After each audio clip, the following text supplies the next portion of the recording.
കേരള സർവകലാശാലയുടെ കാര്യവട്ടം ക്യാമ്പസിലെ ഹോസ്റ്റൽ മെസ്സിൽ ഭക്ഷണത്തിൽ പുഴുവിനെ കണ്ടെത്തിയെന്നുള്ള വിവരങ്ങൾ വരുന്നുണ്ട്. ഉച്ചയ്ക്ക് വിളമ്പിയ സാമ്പാറിലാണ് പുഴുവിനെ കിട്ടിയതായുള്ള പരാതി വരുന്നത്. പുഴുവിനെ കണ്ടെത്തിയതിനെ തുടർന്ന് വിദ്യാർത്ഥികൾ ഭക്ഷണം ബഹിഷ്കരിച്ചു. അഞ്ജു ജയപ്രകാശ് ഉണ്ട്. അഞ്ജു, വിവരങ്ങൾ പറയാം. ഇപ്പോഴും അവിടെ എന്തെങ്കിലും പ്രതിഷേധമോ കാര്യങ്ങളോ ഒക്കെ ഉണ്ടോ?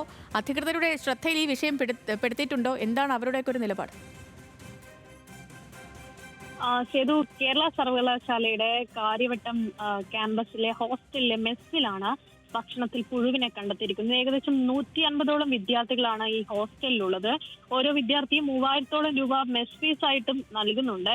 അപ്പോഴാണ് ഇത്തരത്തിൽ അലക്ഷ്യമായ രീതിയിൽ ഭക്ഷണം ഈ കുട്ടികൾക്ക് വിളമ്പുന്നത് അത് പരാതിയായിട്ട് ഉന്നയിച്ചിരിക്കുന്നത്. നിലവിലിപ്പോൾ 4ാം വർഷ ബിരുദ വിദ്യാർത്ഥിയായിട്ടുള്ള ഒരു വിദ്യാർത്ഥിക്കാണ് ഭക്ഷണം വിളമ്പിയതിൽ പുഴുവിനെ കണ്ടെത്തിയത്. തുടർന്ന് ഈ വിദ്യാർത്ഥി ഭക്ഷ്യസുരക്ഷാ വകുപ്പിനെയും ഒപ്പം തന്നെ ക്യാമ്പസിലെ അധികൃതരെയും വിവരം അറിയിച്ചു. തുടർന്ന് ഈ വിദ്യാർത്ഥികൾ ഈ ഭക്ഷ്യസുരക്ഷാ ഉദ്യോഗസ്ഥരെത്തി ഈ സ്ഥലത്ത് ഉൾപ്പെടെ പരിശോധന നടത്തി, മെസ്സിൽ ഉൾപ്പെടെ പരിശോധന നടത്തി മടങ്ങുകയാണ് ഉണ്ടായത്.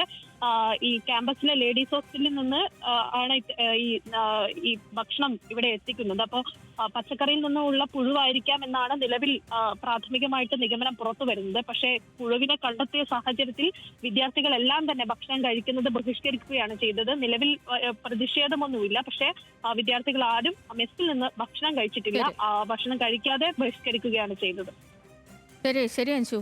നമുക്ക് ലഭിച്ചിരിക്കുന്ന ആ ദൃശ്യങ്ങളിൽ തന്നെ ആ പുഴുവിനെയൊക്കെ കാണാൻ പറ്റുന്നുണ്ട്. സാമ്പാറിലുള്ള പുഴു.